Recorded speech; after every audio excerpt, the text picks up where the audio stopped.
Good evening, good afternoon, good morning.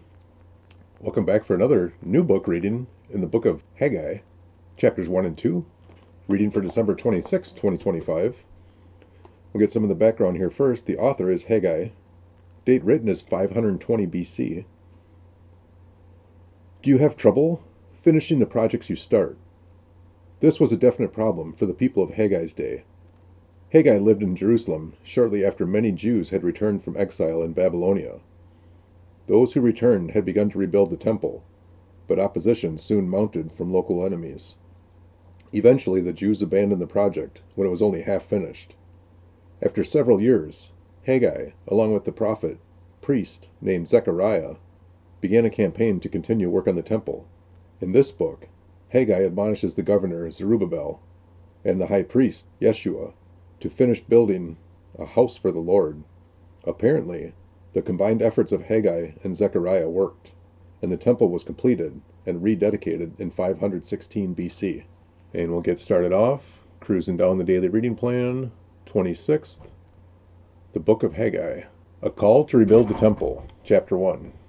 On August 29th of the second year of King Darius's reign, the Lord gave a message through the prophet Haggai to Zerubbabel, son of Shealtiel, governor of Judah, and to Yeshua, son of Jehozadak, the high priest. This is what the Lord of Heaven's armies says. The people are saying, "The time has not yet come to rebuild the house of the Lord." Then the Lord sent this message through the prophet Haggai. Why are you living in luxurious houses while my house lies in ruins? This is what the Lord of Heaven's armies say. Look at what is happening to you. You have planted much but harvest little. You eat but are not satisfied. You drink but are still thirsty. You put clothes on but cannot keep warm. Your wages disappear as though you're putting them in your pockets filled with holes. This is what the Lord of Heaven's armies says. Look at what's happening to you. Now go up into the hills, bring down timber, and rebuild my house. Then I will take pleasure in it and be honored, says the Lord. You hoped for rich harvests, but they were poor. And when you brought your harvest home, I blew it away. Why? Because my house lies in ruins, says the Lord of Heaven's armies, while all of you are busy building your own fine houses. It's because of you that the heavens withhold the dew and the earth produces no crops. I have called for a drought on your fields and hills, a drought to wither the grain and grapes and olive trees and all your other crops, a drought to starve you and your livestock, and to ruin everything you have worked so hard to get. Obedience to God's call. Then Zerubbabel, son of Shealtiel, and Yeshua, son of Jehozadak, the high priest, and the whole remnant of God's people began to obey the message from the Lord their God.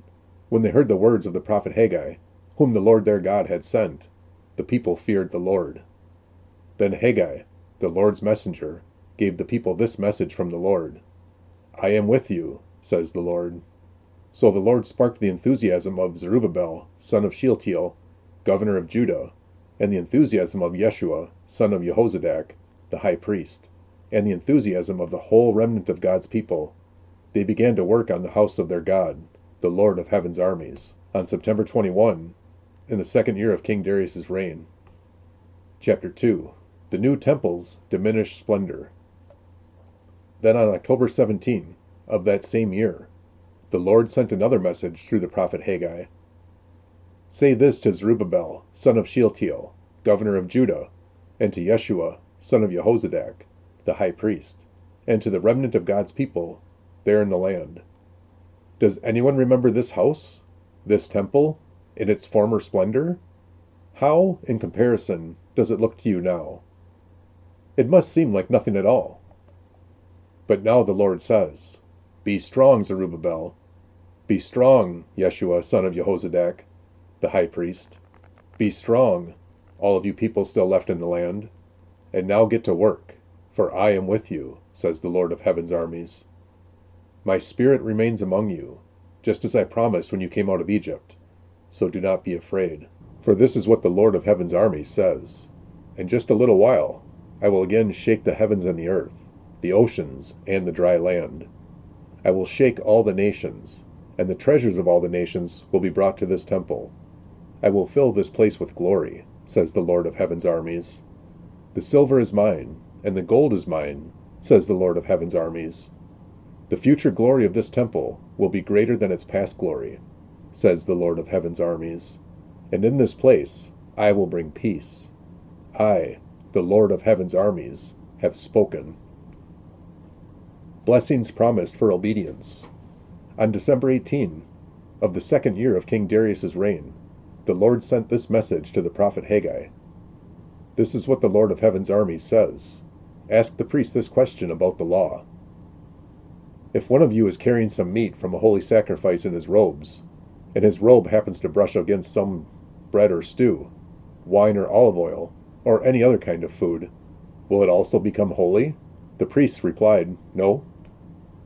Then Haggai asked, If someone becomes ceremonially unclean by touching a dead person, and then touches any of these foods, will the food be defiled? And the priests answered, Yes. Then Haggai responded, That is how it is with this people and this nation, says the Lord. Everything they do and everything they offer is defiled by their sin. Look at what was happening to you before you began to lay the foundation of the Lord's temple. When you hoped for a 20-bushel crop, you harvested only 10. When you expected to draw 50 gallons from the winepress, you found only 20. I sent blight and mildew and hail to destroy everything you worked so hard to produce. Even so, you refuse to return to me, says the Lord. Think about this 18th day of December, the day when the foundation of the Lord's temple was laid. Think carefully. I am giving you a promise now, while the seed is still in the barn. You have not yet harvested your grain, and your grapevines, fig trees, pomegranates, and olive trees have not yet produced their crops. But from this day onward, I will bless you. Promises for Zerubbabel. On that same day, December 18, the Lord sent this second message to Haggai. Tell Zerubbabel, the governor of Judah, that I am about to shake the heavens and the earth. I will overthrow royal thrones and destroy the power of foreign kingdoms. I will overturn their chariots and riders. The horses will fall, and their riders will kill each other. But when this happens, says the Lord of heaven's armies, I will honor you, Zerubbabel, son of Shealtiel, my servant. I will make you like a signet ring on my finger, says the Lord, for I have chosen you. I, the Lord of heaven's armies, have spoken. And that completes the book of Haggai. Hope you're doing well. Take care, and God bless.